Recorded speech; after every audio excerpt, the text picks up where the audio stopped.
Good evening, everyone. In recognising the cultural diversity of our great city, I pay my respects to the local Indigenous people of Moreland by acknowledging that we meet on the traditional lands of the Wurundjeri people.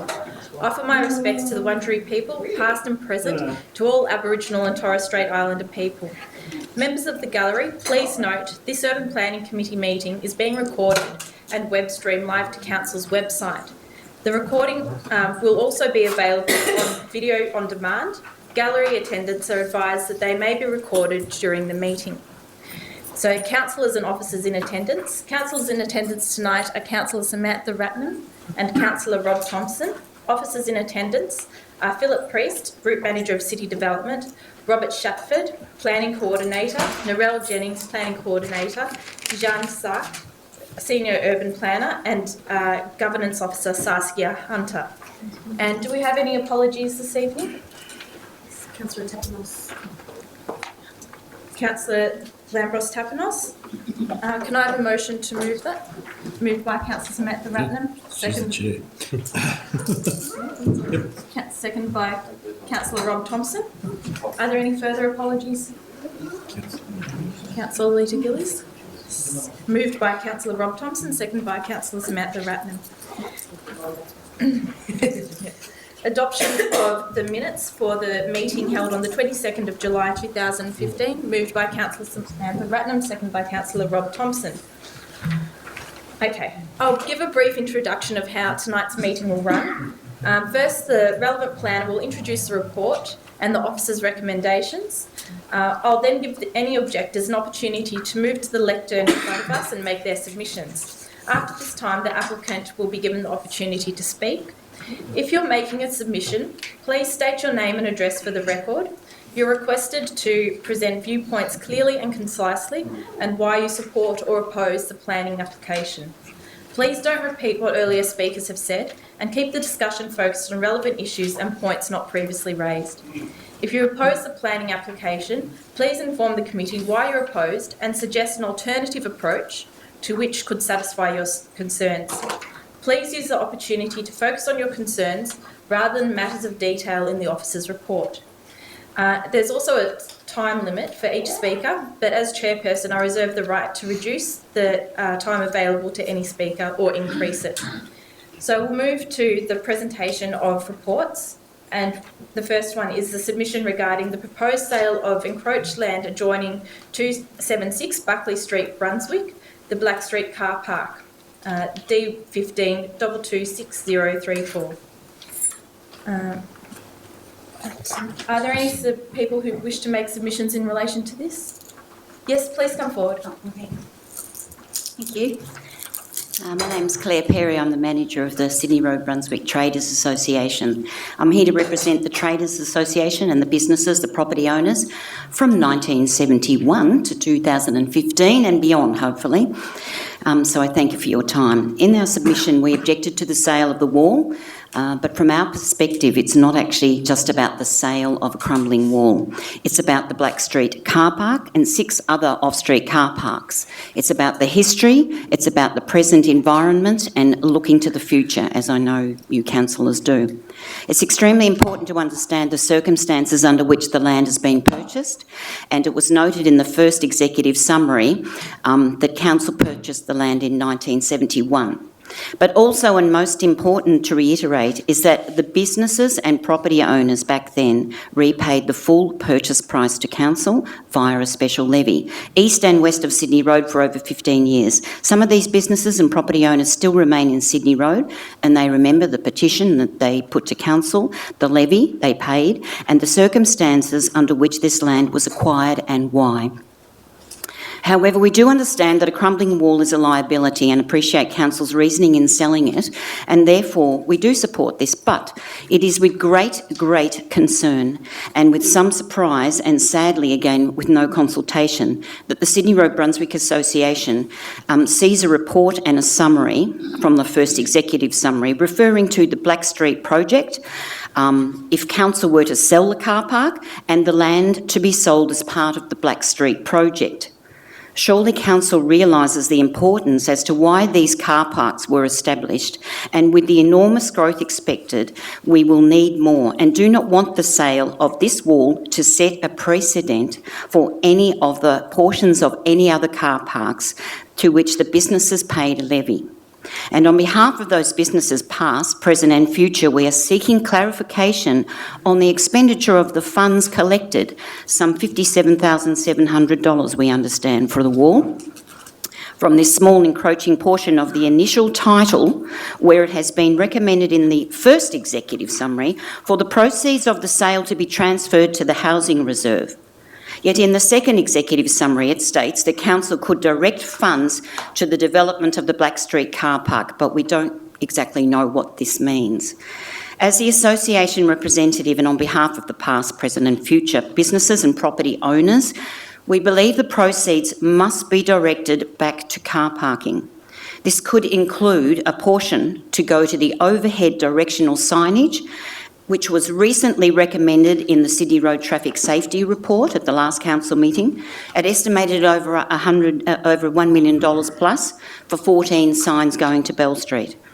There could be upgrades of signage or small vegetation areas in the car parks, or more business parking permits, but also, and perhaps more logically, to the development of the Black Street car park, as you say, but for the construction of multi-deck car parking in the airspace to strengthen the economic viability of Sydney Road shopping strip. This will be consistent with the integrity of the Traders' initial investment in 1971 to provide a car park in this location for the benefit of the Sydney Road Strip Shopping Centre, and we hence request that all those car parks purchased under this trust be retained in their entirety for the purpose for which they are established for car parking in the area. And let's maintain the vibrant Sydney Road accessible to all.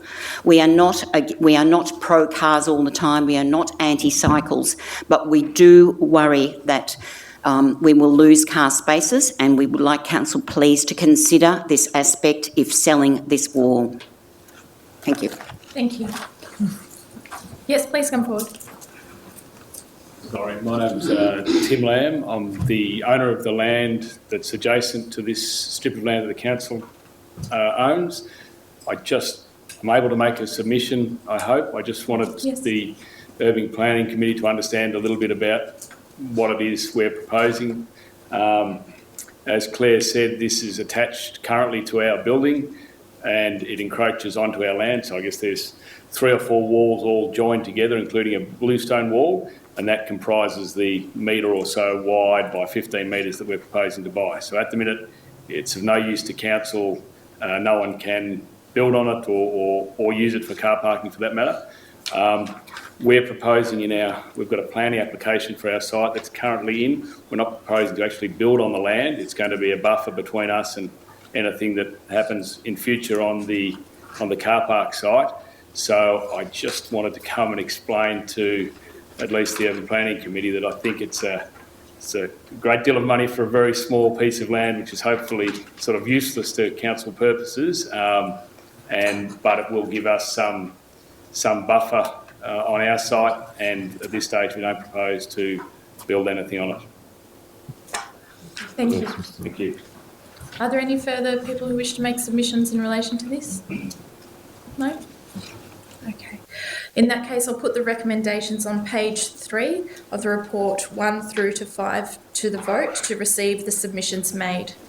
Can I move? Yes.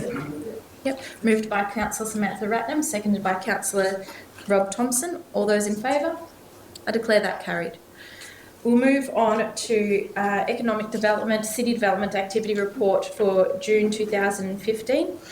I note that in this financial year, we've had a 21% increase in the high number of applications received, but at the same time, we've had the officers working very hard and also were able to keep up with the decision making in relation to this, and they've had an extra 345 decisions made. Are there any further speakers in relation to this report? I'll put that to the vote. All those in favour of receiving the report? Moved by Councillor Samantha Ratnam, seconded by Councillor Thompson. I declare that carried. Okay, we'll now move on to the planning applications. The first one this evening is 16 to 18 Dods Street in Brunswick. Planning permit application MPS 2014-1081. And I'll move to the planning officer to introduce this application. Councillor, DED 74/15 is considering an application for a 6-storey building containing 36 dwellings and a reduction in the standard car parking requirement. There's an aerial photograph up on the screen. It shows the subject site marked with a red star.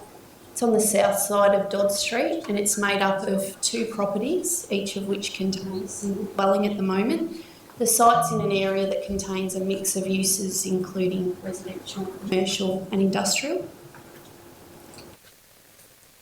The site is in a mixed-use zone, so on the screen there, right here. It's in a mixed-use zone and doesn't contain any overlays. It's also located in the Brunswick Major Activity Centre. The proposal is described at page 51 of tonight's agenda, and the plans which form the basis of the assessment of the application are contained at pages 62 to 80 of the agenda. The application, there's some photos of the subject site, the top 2 there, the 2 properties, and then the bottom photos of the existing development directly opposite the site. The application was advertised. We received 24 objections to the application. A community consultation meeting was held on the 27th of July. And following this, the applicant provided some additional information in relation to glazing treatments and the noise from the car stackers. The map shows the location of the objectors, marked with the little crosses. The key planning considerations for this application have been the level of compliance with the proposed DDO 18 and the Moreland Department of Design Code, which is proposed as part of Amendment C 142. The Group Manager City Development is recommending the issue of a notice of decision subject to the conditions set out in pages 46 to 50 of tonight's agenda. I'll just direct the committee to 2 conditions. Condition 1A requires some screening to prevent downward views to the residential properties which still exist to the side.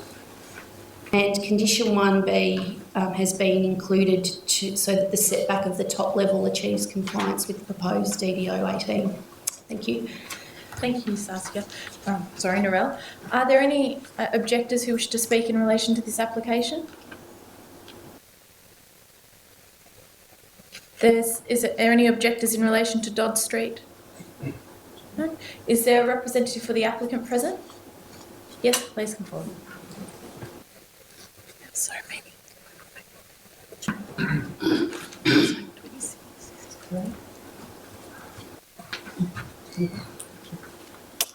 Good evening, councillors. My name is Tim McBride-Burgess. I'm from Contour Town Planners.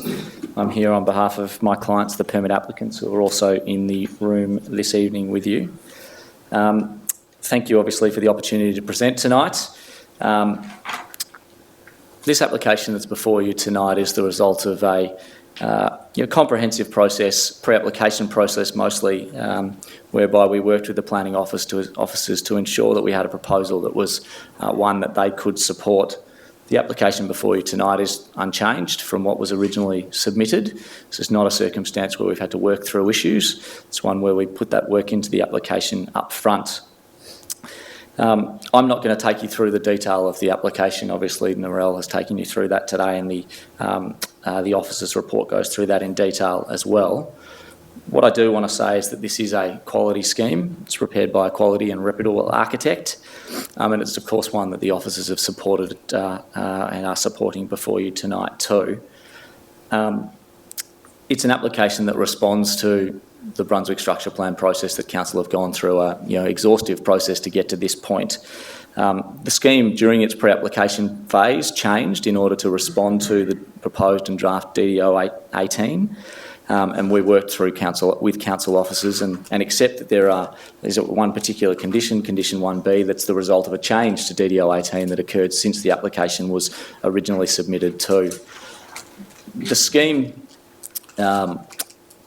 is consistent with the preferred height. We're in a street that's been nominated for substantial change, 20-metre height limit, which is higher than some of the other streets nearby, and what's proposed is 18.4 metres plus the lift overrun above. So we are consistent with what the council are seeking to achieve and the change that they're seeking, that you are seeking to introduce within this particular precinct. It's a quality building. I wish I'd been able to put up some of the renders that were prepared as part of the application before you tonight. Maybe Narelle can do so. It's a visually interesting building and it's a site-responsive design. It's not just an outcome that has manifested from a direct articulation of the DDO. It's been responsive to its neighbours and has pulled away at some of the upper levels. Whilst acknowledging that this area is identified for change, it respects the existing circumstances before us as well. It's a quality outcome both in terms of the architecture but also the internal amenity. The apartments, and there's 36 of them, 15 two-bedders and 11 one-bedders, which are meeting contemporary apartment standards. These are not small apartments that are before you. We're not proposing studios or borrowed light arrangements. They satisfy your high-density design code and also the expectations of the government discussion paper on apartment design guidelines as well. Overall, councillors, all I want to say is that this is a good proposal. It's a balanced proposal that responds to its context, respects policy and evolving policy that's occurred over the time frame on which it's taken to get to here, and it's one that we hope that you'd support. Thank you. Do councillors have any questions for the applicant or officers? There are absolutely no objectors for this. No? Okay. Just a question. Oh, sorry. I do live in the building across the road and we did lodge some objections. I guess one of the major concerns... Did you wish to approach? Yeah.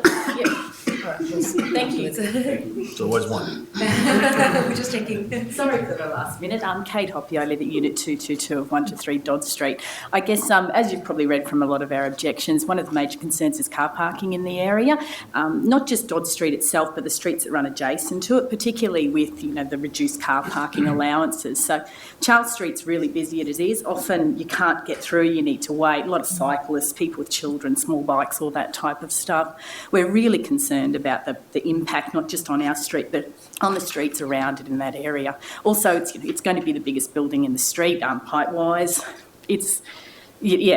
I guess all of them, and plus the other things were noted in the objection, but car parking in particular is a major concern, particularly because I did read in, I think in the report about that extra car parking won't be issued to the people that live in those buildings. I mean, they're going to park somewhere, so they're going to park in other streets or in other areas, and that's going to have a further impact. What are the restrictions in your street at the moment? I think it's 4 hours. There might be some all-day car parking. I've got off street, so to be honest, I'm not quite sure. Council being vigilant against those that are parking outside.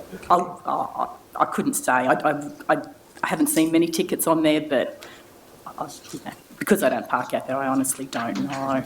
Okay. I guess that's all, but I would like that noted. Thank you. Okay, thank you. Is there any discussion in relation to this, councillors? Is there a motion in relation to this application? I'm happy to move the recommendation on page 40. 46. Moved by Councillor Rob Thompson, second by Councillor Samantha Ratnam. Councillor Rob Thompson. Thank you. Look, thanks for presenting, and thank you also for getting up there at the end whilst, one objection is noted and listened to.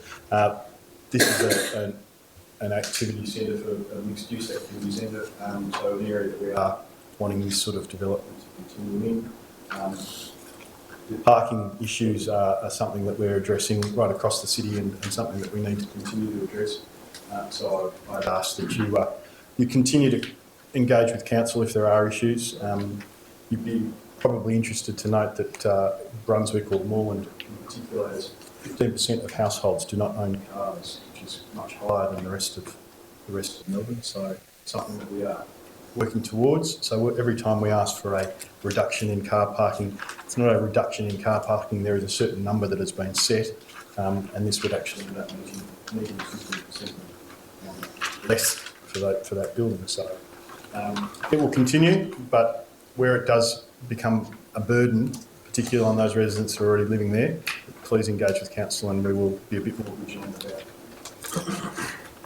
Thank you, Councillor Thompson. Councillor Ratner? I'll just be very brief. I'm going to have to limit my comments overall tonight because I'm nursing quite a bad throat, so if I don't say much, that's why. But just also to support and second what Councillor Thompson said, I acknowledge the concerns and not just the objector who spoke tonight, but the 4 objections that were lodged. And that's often a really good starting point when you've got a number of objections to start working through those objections, and it often improves the outcome. So hopefully in this case, there have been some changes to improve the outcome. It's not always the case. And in a situation like this, which is it's a very significant transformation from what's existing already. It is some of the most painful decisions to make. However, in areas like this that are earmarked for that transition, we're setting up a structure plan to ensure that there's some certainty around what that change is going to look like. And in some areas, it's going to be quite a rapid transition because to keep in line with what's surrounding. So I appreciate that it's going to be difficult for the transition period, but I'm glad the proposal does comply with the structure plan and the DDO. I think some of the smaller apartments would have loved to see them at the 50 metre squared mark as a minimum, but I acknowledge that they largely meet the apartment design plan that we're pushing and state government as well. So I would commend the recommendation. Thank you, Councillor Samantha Ratnam. I'll put the recommendations on page 46 to the vote. All those in favour? I declare that carried. We'll now move on to... I'll pass to Narelle to sum up the process from here. The Urban Planning Committee has determined to support the application subject to the conditions set out in tonight's agenda. A notice of decision to grant a permit will now be issued. A copy will be sent to all objectors to the application and the applicant. The objectors will have 21 days in which to lodge an appeal to VCAT against council's decision. The applicant will have 60 days in which to appeal any conditions. Thank you, Noel. We'll now move to 29 REYNARD Street, Coburg, planning permit application MPS 2014-1139. Okay, thank you, Councillor. So DED 7515 is considering an application for 7 double-storey dwellings and a reduction in car parking. The site is up on your screen, an aerial photo. So it's located here on the south side of REYNARD Street. It's currently vacant and is adjacent the upfield train line and bicycle path. The site's located in a general residential zone with the exception of a very small portion of the southwest corner, which is affected by the public use zone and the heritage overlay, and that relates to the upfield train line. The proposal is described at page 85 of tonight's agenda, and the plans which form the basis of the assessment are at pages 110 to 126. So those photos aren't the best, but they're just photos of at the top of the subject site and the existing development adjoining the subject site. The application was advertised and we received 13 objections to the application, and the map on the screen shows the location of the objectors by the red dots. So we had a consultation meeting on the 29th of June. Following that, the applicant submitted some amended plans, and those plans showed the deletion of the car space for Unit 1, a reduction in the fence height along the northwest elevation of the site, a change to the materials and design, and they provided a colour schedule which changed some of the colours from greys to lighter colours. The key planning considerations have been neighbourhood character, amenity impacts and the car parking provision for the proposal, and the Group Manager, City Development, is recommending that a notice of decision to grant a planning permit be issued, subject to the conditions at pages 81 to 84 of tonight's agenda. Condition 1A references some plans of the 20th of July, which are included at attachment 3, and they implement the changes that were made following the consultation meeting. Thank you, Narelle. Are there any objectors in relation to this application who wish to speak? Yes, please come forward. Good evening. My name's Tanya Titherley and I am a resident and homeowner at 36 REYNARD Street. I'm going to speak specifically about the parking, and one of the things that hasn't been, I don't think has been taken into account is the increase in traffic that's going to occur as a result of 7 double-storey dwellings with now 1 car space in the REYNARD Street area. I'm one of the residents in the area who, on a regular basis, on weekends, directs traffic down REYNARD Street. There is parking, the parking is at the moment already inadequate. Bringing in an extra 7 dwellings with a minimum, let's say, of 5 to 7 cars in that space will only increase the traffic in that particular area. My very major concern, and I'm not the only one in the street who has this concern, is that often traffic is backed up over the railway line on weekends. Traffic is stopped both at Sydney Road End and over the railway line. It will only be a matter of time until somebody has a very serious accident in that space. From what I can see, and I'm not a town planner, so I don't pretend to have any expertise in that space, but from what I can see, increasing the number of residents in that area is only going to exacerbate that problem. I think that's it. Thank you. Is there another objector who wishes to speak? Yeah.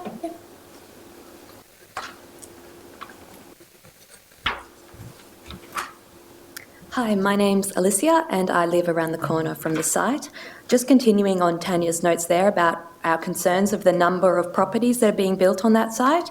The changes that they've put onto the design are mainly cosmetic, and our concerns about the actual design of the property, the architectural style, and it being quite an unfriendly design are still very clear in these new plans.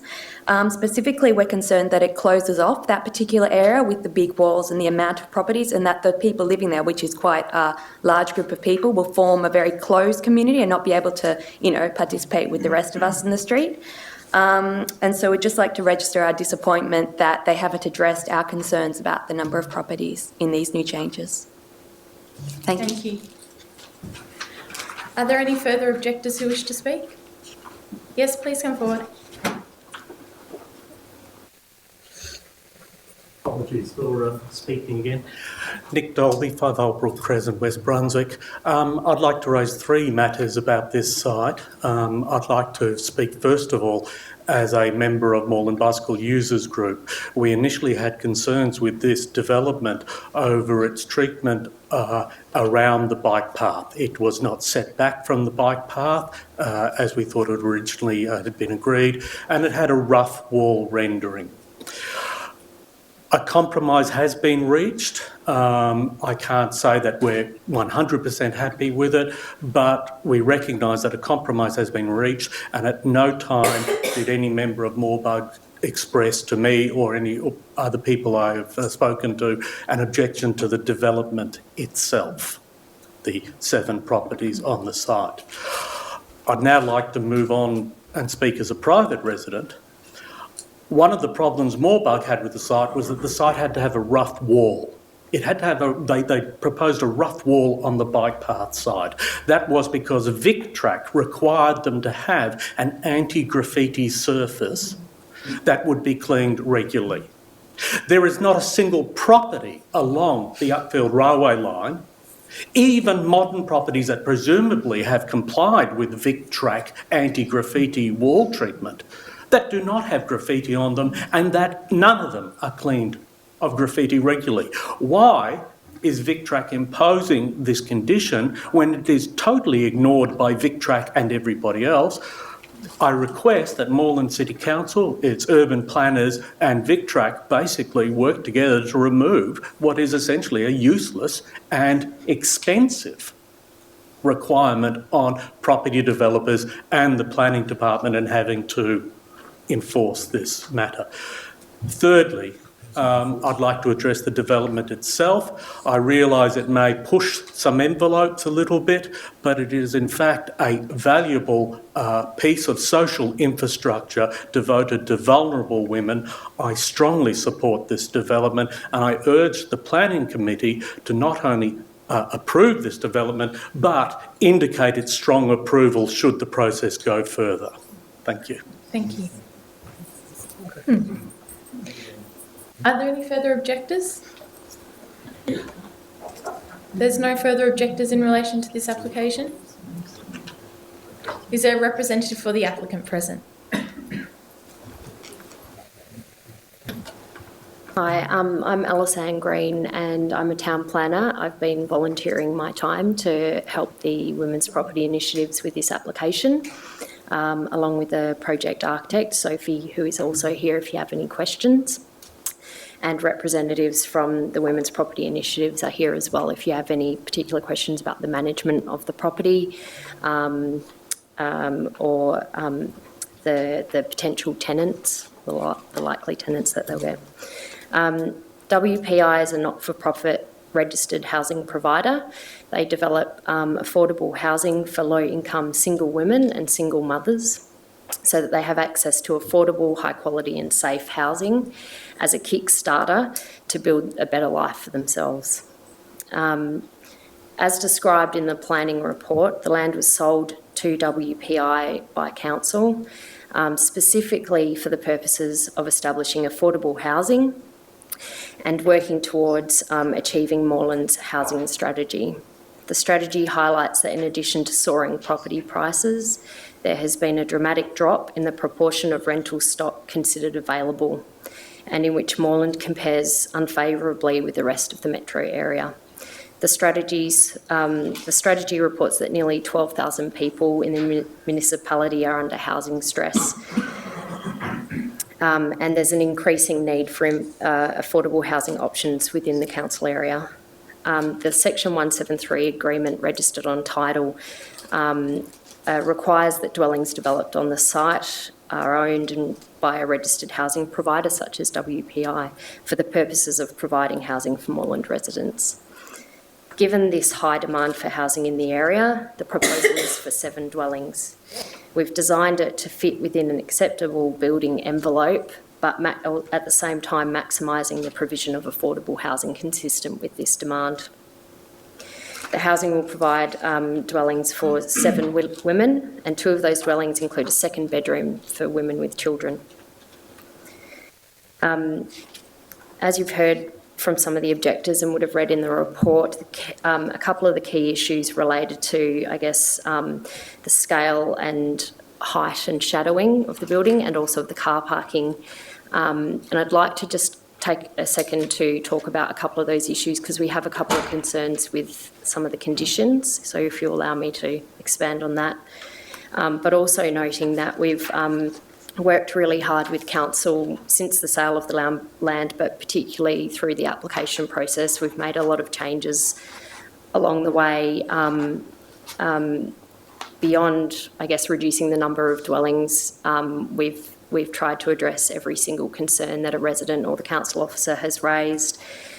And we're generally pleased with the outcome and we're excited for a decision to be made on the application. In terms of the scale and height of the building, it was designed as a 2-storey building and is of a scale and height consistent with the adjoining 2 dwellings that were built on the site next door.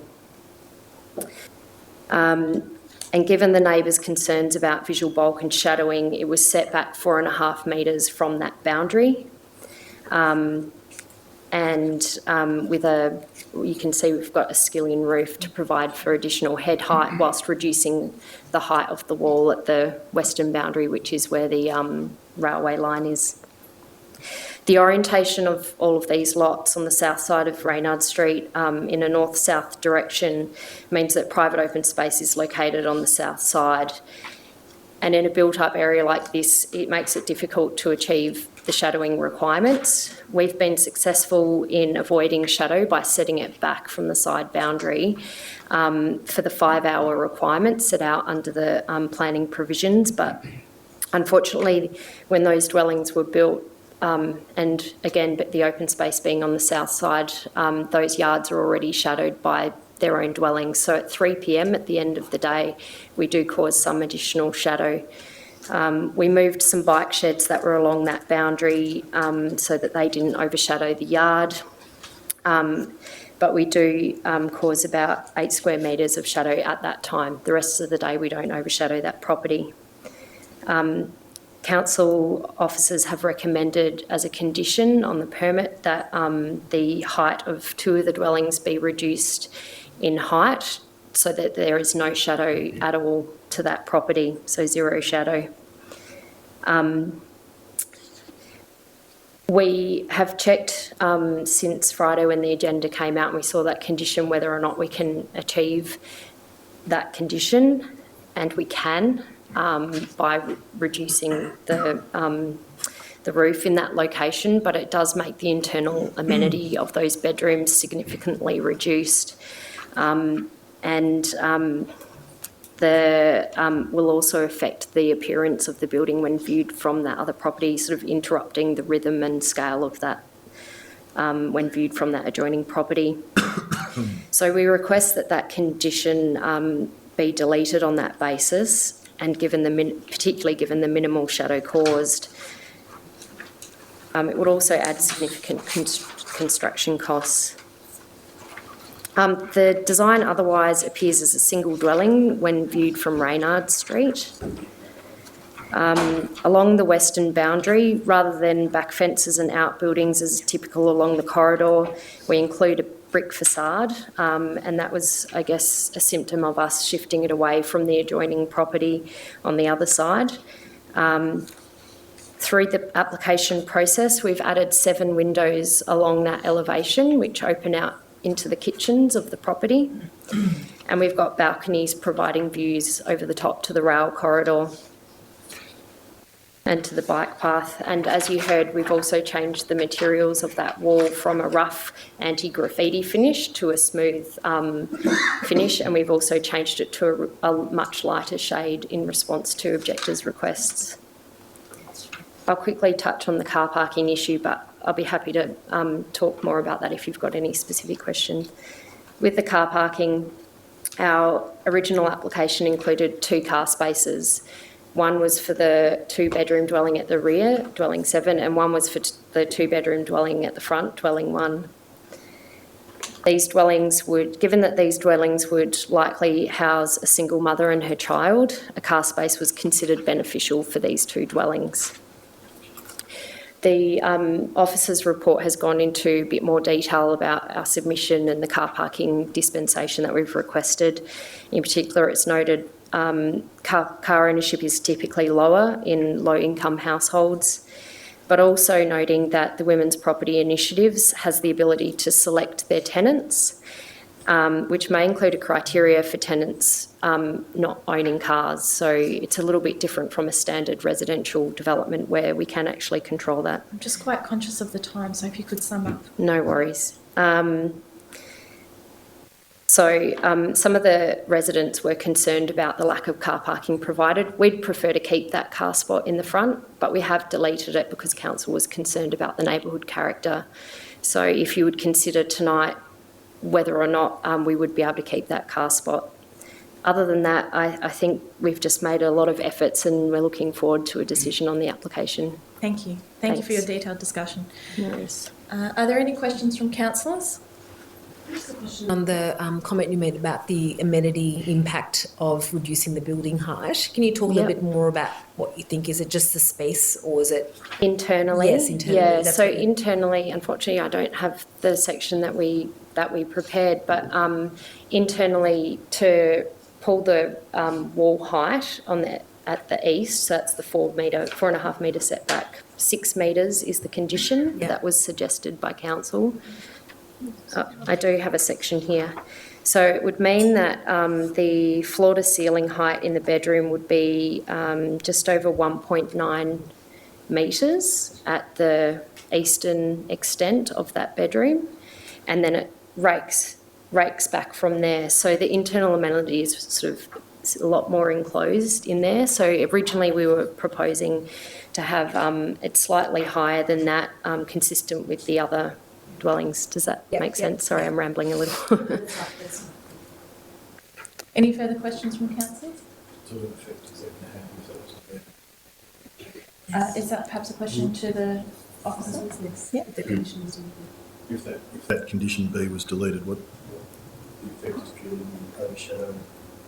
Yes. That's the component, and what does that go from over square metre overshadowing? It's 8 metres? Yeah, 8 square metres Currently 8 square metres. at 3 p.m. I can hear There's a shadowing diagram in the plans which shows it really Shadow clearly. diagrams are at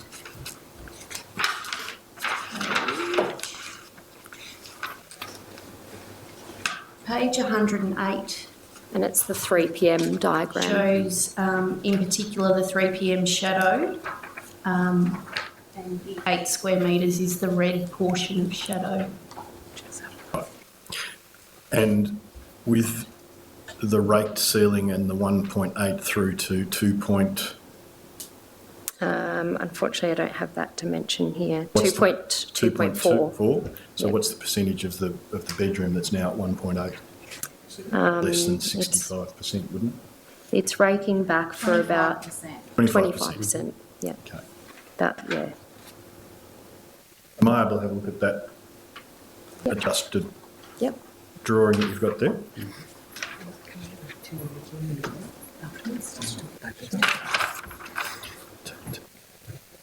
Even now.